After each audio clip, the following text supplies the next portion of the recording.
Bethel IP church की ओर से आप सभी को जय मसीह की। आज हम देखेंगे प्रेरितों के काम उसका अध्याय 7।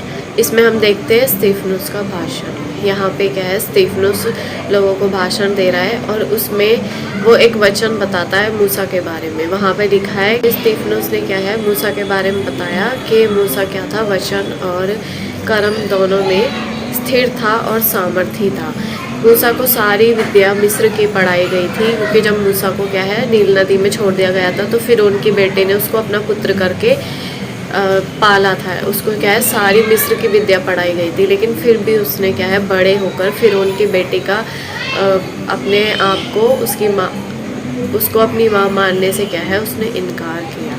तो वो क्या है फिर भी वो अपने इजरायली बहन भाइयों के पास गया और उनका साथ उसने दिया। वहाँ पे लिखा है कि वो क्या है वचन में और क्या है कर्म में स्थिर था। वहाँ पे एक मनुष्य को लोग क्या कर रहे थे, मार रहे थे मिस्री लोग, और फिर उसने क्या है उनका उससे बदला लिया, अपने भाइयों का क्या है साथ दिया। तो उसने क्या है वो वचनों को और कर्म को दोनों को करता था। वहाँ पे उसने क्या किया, कर्म को कर कर दिखाया। वहाँ पे क्या है उसने सिर्फ बोला नहीं कि हाँ तू मेरी माँ नहीं है, फिर उनकी बेटी को सिर्फ मुंह से नहीं बोला, पर उसने क्या अपने इजरायली बहन भाइयों का साथ देकर कर्म करके दिखाया। यहाँ पे हम देखते हैं कि जैसे नए नियम में वचन कहता है कि क्या है विश्वास बिना कर्म और कर्म बिना विश्वास मरा हुआ है।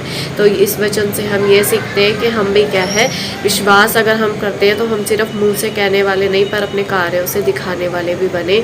और हम काम करते हैं तो हम क्या है विश्वास करने वाले बने। क्या है विश्वास और कर्म मसीह जीवन की नींव है। इसलिए इसमें हमें क्या है स्थिर रहना है, सामर्थी रहना है। मूसा की तरह परमेश्वर क्या है हमारे अंदर रहता है, तो इसलिए ज़रूरी है कि हम क्या परमेश्वर की आज्ञाओं को माने और उन पर चलें। इस वचन के द्वारा प्रभु आप सभी को आशीष दे। आमीन।